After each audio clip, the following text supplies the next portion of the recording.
بسم اللہ الرحمن الرحیم۔ السلام علیکم۔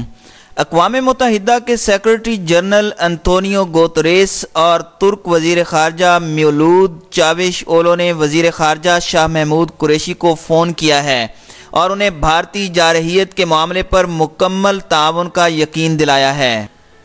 وزیر خارجہ شاہ محمود قریشی نے بھارتی جارحیت کے معاملے پر اقوام متحدہ کے سیکرٹری جنرل انتونیو گوتریس کو خط لکھا، جس میں انہیں کہا گیا کہ بھارت پاکستان پر حملہ آور ہوا ہے، جو عالمی سطح پر بہت بڑا واقعہ ہے۔ کنٹرول لائن اور پاکستانی حدود میں بھارت نے دراندازی کی ہے۔ شاہ محمود قریشی نے کہا کہ بھارتی طیاروں نے 4 بم برسائے اور اللہ کا شکر ہے جانی نقصان نہیں ہوا۔ بھارت نے دعویٰ کیا تھا وہاں دہشت گردوں کے کیمپس کو نشانہ بنایا اور دہشت گردوں کو لقمہ اجل بنا دیا، تاہم بھارتی دعووں کی کلئی کھل گئی ہے۔ جہاں بم گرائے گئے وہاں کوئی لاش ملی اور نہ کوئی زخمی۔ وزیر خارجہ نے کہا کہ پاکستان ایئر فورس بر وقت حرکت میں نہ آتی تو بڑے نقصان کا خدشہ تھا۔ بالاکوٹ میں معمول کی زندگی رہی اور ضمنی انتخاب میں لوگوں نے ووٹ ڈالے۔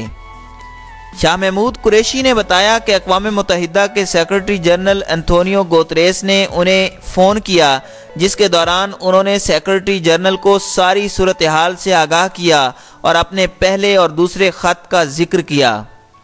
شاہ محمود قریشی کے مطابق انہوں نے اقوام متحدہ کے چارٹر اور عالمی قوانین کی خلاف ورزی پر سیکرٹری جنرل کی توجہ دلائی اور کہا کہ اقوام متحدہ کو موجودہ صورتحال میں کردار ادا کرنا چاہیے۔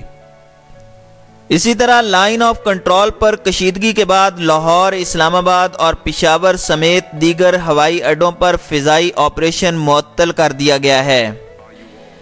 لاہور کے علامہ اقبال انٹرنیشنل ایئرپورٹ کے میجر کے مطابق چین کے ایئرپورٹ سے آنے والی پرواز کو واپس بھجوا دیا گیا ہے، جبکہ اندرون اور بیرون ممالک جانے اور آنے والی پروازیں تا حکم ثانی روک دی گئی ہیں۔ ایل او سی پر کشیدگی کے بعد نیو اسلام آباد ایئرپورٹ، پشاور، ملتان، فیصل آباد اور سیالکوٹ کے ہوائی اڈوں پر فضائی آپریشن معطل کر دیا گیا ہے۔ خیال رہے کہ آج صبح بھارت کی جانب سے ایل او سی کی خلاف ورزی کی گئی، جس کا بھرپور جواب دیتے ہوئے پاک فضائیہ نے 2 بھارتی لڑاکا طیارے مار گرائے اور ایک پائلٹ کو بھی گرفتار کر لیا۔ D G I S P R major general Asif Ghafoor نے ٹویٹر پیغام میں کہا کہ پاکستان ایئر فورس کے طیاروں نے لائن آف کنٹرول پر اپنی حدود میں کارروائی کی، جس کے نتیجے میں 2 بھارتی لڑاکا طیارے تباہ ہو گئے۔